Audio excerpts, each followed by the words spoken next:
Cash flow. You got your business going. I hope you have a business plan, but do you have a financial plan in place? So many mompreneurs that I work with come to me with this messy money. Their business is paying for their personal is paying for their business. There's no separation. We need separation.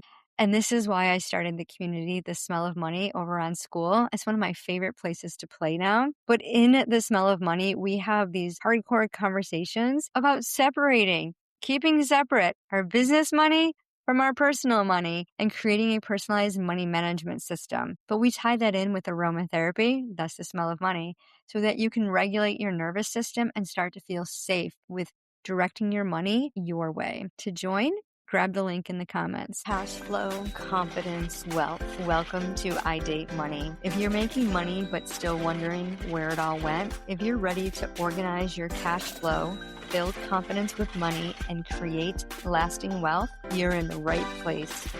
I'm Lisa Drennon, wealth activator, creator of the Money Multiplier System, and founder of the Smell of Money community. If you're a multi-passionate female entrepreneur who's making money but not building wealth, this podcast is for you. Each week, you'll discover practical strategies to organize your cash flow, keep more of what you earn, eliminate debt, and build lasting wealth with confidence. So grab your favorite essential oil, take a deep breath, and let's sniff our way to cash flow, confidence, and wealth.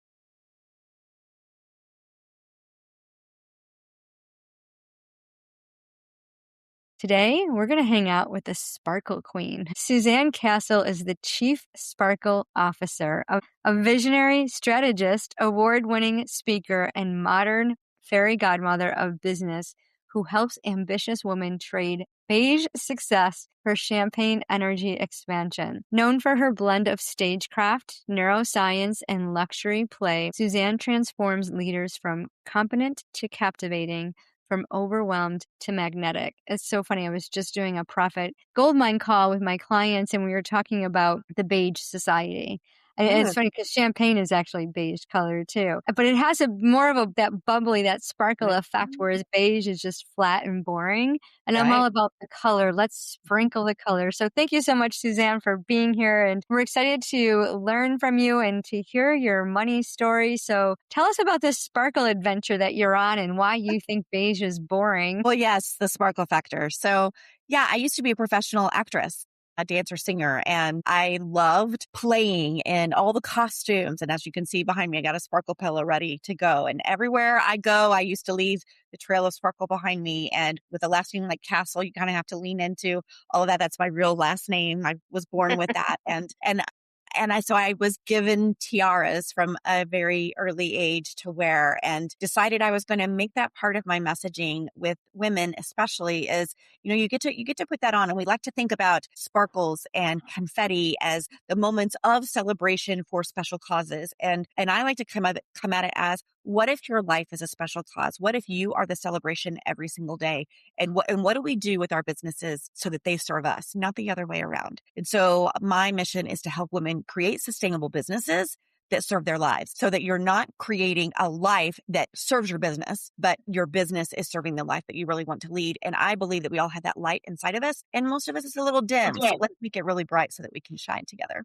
I love that. And it's so important because a lot of our listeners, you know who you are out there. You're letting your business run you to the ground, and you keep making changes. You have no business plan, no financial plan. And then you're like, this isn't working. I'm going to burn it. So Suzanne, did you ever feel that way when you were starting your business, making your money? What was it like for you? I didn't even know what I was doing. So again, I came from the performing space, and I fell off the stage and fell into business. And I had not, I had no idea what I was doing. I didn't know who to follow. I was throwing money at people who didn't deserve my money. So if you're listening and paying attention, hi, I see you. And it's really hard to know. And a lot of us have the sparkly, shiny syndrome, right? So I just watched this, or, oh, I watched that, and I'm going to go do this. I'm going to go do that. And we don't let anything land long enough to know if it works. And that's what happened to me. I would follow a lot of people who had a lot of good things to say, but a lot of those things were in direct competition with each other. And so I would change my strategy sometimes daily. And so I didn't know what was working for me because I didn't give anything long enough to see if it was going to work with my particular messaging, with my particular people, in my particular way. And so that's what I would share with everybody is I know it's frustrating, especially when you are money poor and you feel that urgency, that fear rising up in you about money. You have to change something all the time. Like, maybe this will work, maybe that'll work. But instead, what you need is the data that tells you this is the way, and you have to give at least 90 days and usually longer for something to land to work before you can make a change on anything. And that's a hard lesson I learned in the beginning. And it's such an important lesson too. And lots of our listeners go after shiny objects. I was one of them. I mean, I know all about the shiny objects because we lack systems. And, if you don't have a plan, you're going to fail. And Right. when we think about implementing a plan, like I tell my clients in the Wealth Accelerator all the time, if you don't have a plan for your money will disappear. And so many people, they think their management system is, oh, I'm going to make this money in my business and, take a small paycheck and then pour the rest back in. No, as a responsible business owner, you need to set up your taxes, your profit, your operating expenses, and you want to start that right from the beginning to build that strong financial foundation. So as you scale and you get into 7, 8 figures, you build out your team, you're not going to crumble. Right. You want to know how it works, because even if you think, oh, I'm just going to hire someone to do that, they can steal from you. Okay. So Right. you want to know what they're doing. You have to have your pulse on everything as the CEO of the company. So I love that you expanded on that and shares your personal experience, because everybody thinks that, oh, they're successful, they must have known how to do it right. And when you get stuck in that journey of, I'm following way too many people. So as a business coach, how do you guide your clients to tell them, like, okay, get into your zone? What is your zone of genius? And like, how do you help them cancel all the noise and stay focused so that they like, how long do I do it before I know it works? Right. Well, my particular zone of genius is in decision making. So I work in the field of neuroscience mostly. And so I teach them how to hack their brain to make better decisions faster. So one, I talk about, okay, that's I think a failing of a lot of us. We're not taught how to make decisions. No one takes decision making in school. They don't teach you how to make decisions in elementary school or middle school or high school. We're just supposed to download that information somewhere.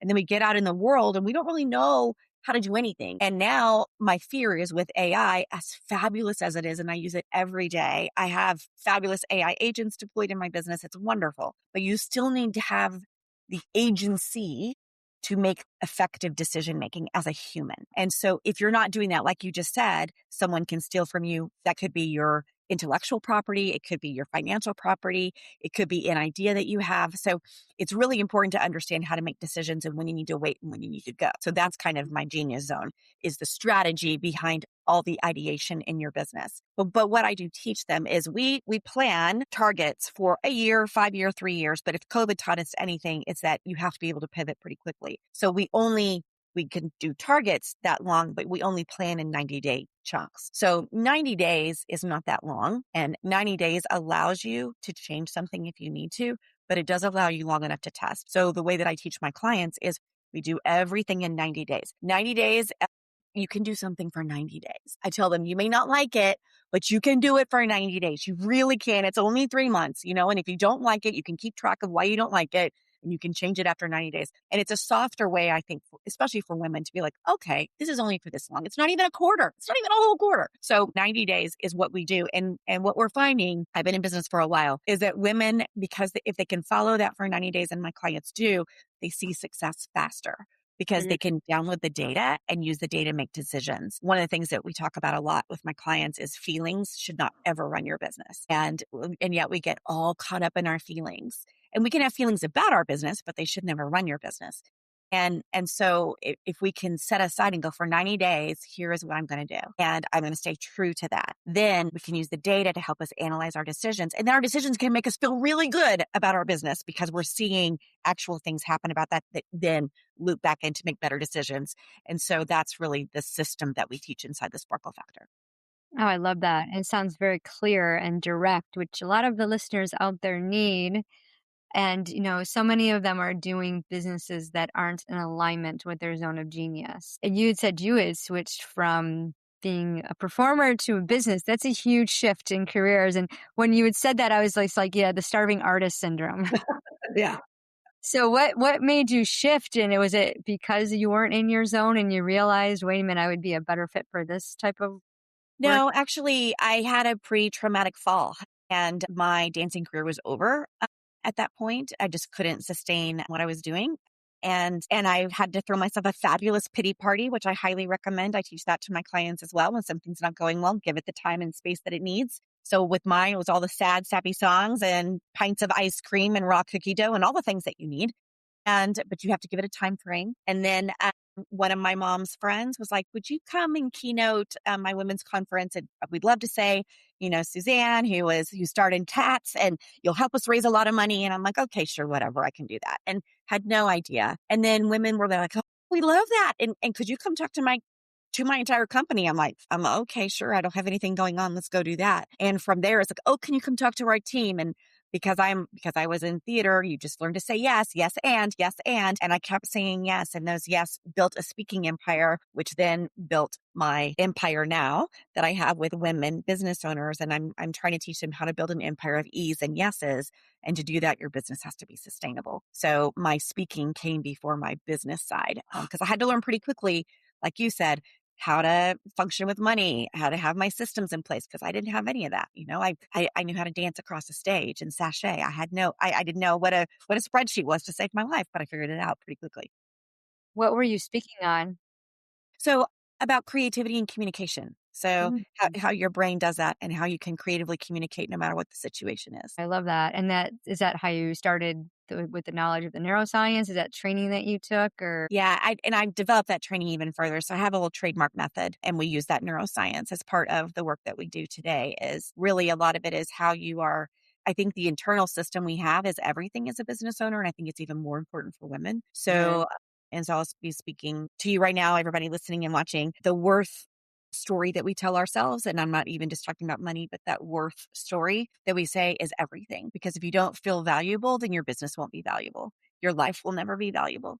And so that's what I began with is that messaging, which then led to the sparkle factor, that kind of light inside of you that's been dimmed or tramped on by somebody else, and how we kind of come to the other side of that. Such important work that you're doing. And I can think of so many women listening right now that really need that direction. And, a lot of times we think, well, if I just had this simple funnel or this website or this graphic or this lead magnet, and it's really not about any of that. Right. One of the questions I get asked all the time is, well, how much should I invest in a website? I'm just starting, nothing, $0. Correct.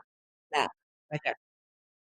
No, we need to figure out what you're doing and do the market research and find out what you love to do before you think about even designing something because you're just designing it for yourself. And I think as women, especially, we're people pleasers and we want to serve others and provide value, but not at the expense of our own health. And it does affect our wealth, as you know. And so when you think about your own journey, you said you didn't know how to do a spreadsheet or what the business plan was. I'm thinking not all of it was self-taught. So what journey did you go on to educate yourself and become a financial genius in your business? Ha!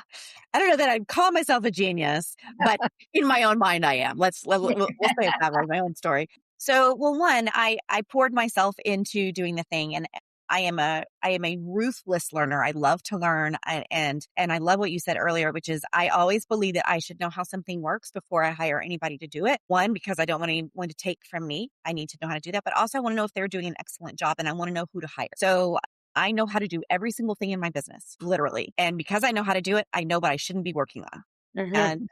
And that allows me to know when to hire. And so I hire quickly. So if something is taking me days and days and days, I'm like, I'm out.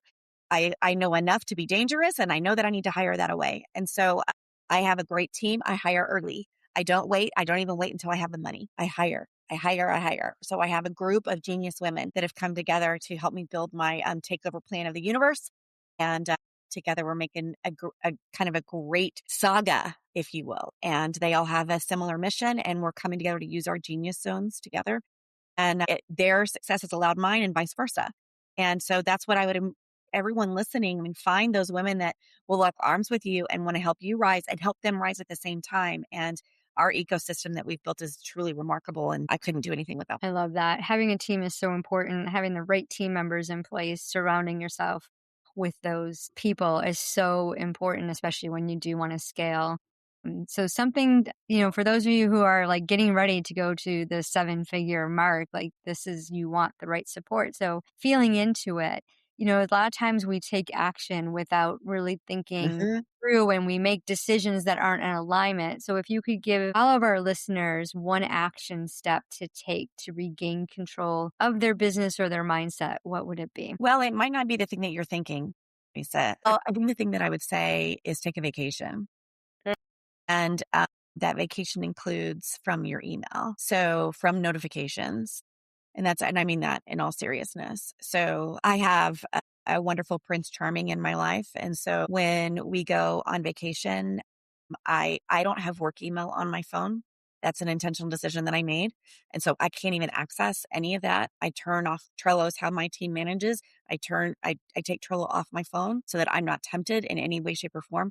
So I need a vacation from work, and I need to be restful because I am creative at that point. And so I think when I am able to do that, I have the greatest success. So if you're ready to go to the next level and you're not doing that for yourself, you will never go to the next level. You will never have the level of success that you want because one, as a brain person, I will tell you, you're not allowing your brain to breathe, and your brain needs to be able to breathe to serve you. So you're just walking around doing the same thing all the time. And that's not helping anybody. And so you can't do everything all of the time in the way that you have been doing it. And so you have to let some things die, send it to retirement, like, put it to rest. And your body then also has to rest to go to the next level. So if you're bumping up against that ceiling, the best thing you can do right now is book a vacation.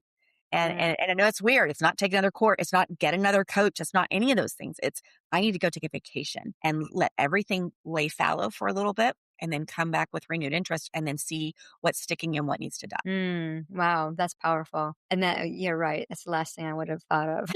I just got back from a vacation and I did access, my emails and stuff, but I retired from a career job after 30 years. And after doing that compared to what I'm doing now, it's not work. It's just fun for me. So, but I definitely get it when you are absorbed, especially as a solopreneur, spending all of your time in your business, you have to have that boundary, that you have to have that me time. I mean, it's a non-negotiable in the Wealth Accelerator. It's one of the 6 things that we do every single day. And I didn't learn me time until after my 40s, and now that I'm almost 60 years old, it's like, yeah, no, I'm taking me time. I don't care what's going on. I don't care what company's here. I got to go, got to get my me time.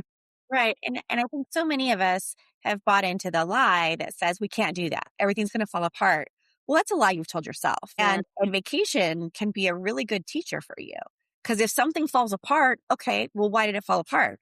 You didn't build the system that you needed to build for you to take rest. It's going to teach you a lot about maybe you can't get to the next level because you've got to take care of that now. If something falls apart, it's just a learning. It's just a learning. So let it fall apart and then decide, well, do I want to rebuild it or do I just need to let it die? Like Yeah. it's also a good thing. I come out of the Disney verse, and some of the things that we were paid for is to fail. And people that work in imagination, think about it this way. When you work in that kind of field, you are paid to fail. You are paid to imagine, which means that sometimes your ideas cannot come to pass. They will be, but it might not even be with you. It might be years later, decades later, because the technology isn't there, something isn't the right people aren't there, whatever it is. So you are paid to just dream, which Mm. means that, your idea may never, like you're not being paid for your idea to actually happen. So I bring that into business all the time to think, you know what? It's okay for something to break. It's okay for something to not happen. Not going to have that pressure about myself. That's not helpful. It's not a helpful thought. It's not a helpful feeling. So if I go on vacation and something goes badly, okay, well, let's deal with it. But I'm not going to not do the things I need to do for myself and my business. That's not a helpful thought either. A helpful thought is I get to take vacation, and I get to take vacation because I deserve vacation. And when I take vacation, I'm better with my clients. I'm better to myself. I'm better to my family. I get to do those things. And women have such a hard time with that. Such a hard time. They do. Yeah. It's like they have to be there all the time and have their pulse on things. And if I put myself last, then everything will work out. But that is the biggest lie. It's when you put yourself first, that's when you serve from a cup that overflows. So thank That's you right. for pointing that out to our audience and listeners. When you think about working with your ideal client, who is that? And for those of you listening, pay attention. You might be considered an ideal client, but also, Suzanne, if you can share the best way for the audience to connect with you to learn more about your services. Sure. Thank you. So my ideal clients are, I call them shepreneurs. So women who are in solopreneurs or who are small business owners. A lot of them are multipreneurs. They have lots of little things going on, which means they come to me overwhelmed and burned out and don't know how to make decisions effectively, which is why they got there in the first place. So sometimes they're CEOs of businesses as well. They are not babypreneurs, meaning they've been in business for a while. And so what has happened to them is what got them here no longer works. And so they don't know what to do now because they're like, oh, this doesn't work anymore and I don't know what to do. So they either want to burn it down, is what usually happens, or they're so overwhelmed they're sick. And so they come to me, usually by referral, actually. And that's why I rarely have openings, which is a lovely problem to have, which is great. And so I run an event every year called Verve, VERVE, which is a 3-day live event for these women. This year it's in Huntington Beach, California. It's always in October, where we bring together 100 plus women that are in the same environment to create a community of them together. And we work with a lot of different experts and just create a community where you can just be yourself and really kind of develop ideas with each other at tables to be like, I'm not the only one dealing with this. And what's the next way out? So that's the work in my ideal client that I work with right now from all over the world. And the best place to find me, there's all kinds of goodies. You can see my socials is at my website, which is justmyname.com. So Suzanne Castle, like a princess. Beautiful. Well, thank you so much for sharing all of your expertise and how you help others and some of your money story. I know our audience appreciated just hearing that journey, knowing that they are not alone. And for those who are out there listening, thank you for joining live. We love to hear from you and we do respond back. So if you're looking for help in your business and you're one of those ladies who have been in business for a while and you're just like, I've made a hot mess and I'm not quite sure what that direction, that next step is, connect with Suzanne Castle, SuzanneCastle.com. Check out and see, maybe she is the person that can support you on that next level. And think about, how are you spending your time? Are you building in vacation, me time? That is one of the best things that you can do. Make it a date on your calendar. The same way that we date money, we date ourselves and we allow that free time, that me time. Because remember, it doesn't matter how much money you have, it's what you do with it. If today's episode helped you, don't keep it to yourself. Share it with another entrepreneur who's ready to build wealth with confidence. And if you're ready to go deeper, come join us inside The Smell of Money, where we turn these conversations into action. Before you go, grab your favorite essential oil, take one deep breath in, and slowly exhale. Breathe in cash flow, exhale overwhelm. Breathe in confidence, exhale doubt. Breathe in wealth and trust the woman you're becoming. Until next time, cash flow, confidence, wealth. This is Lisa Drennon, and you've been listening to iDateMoney. Keep trusting yourself, one money move at a time.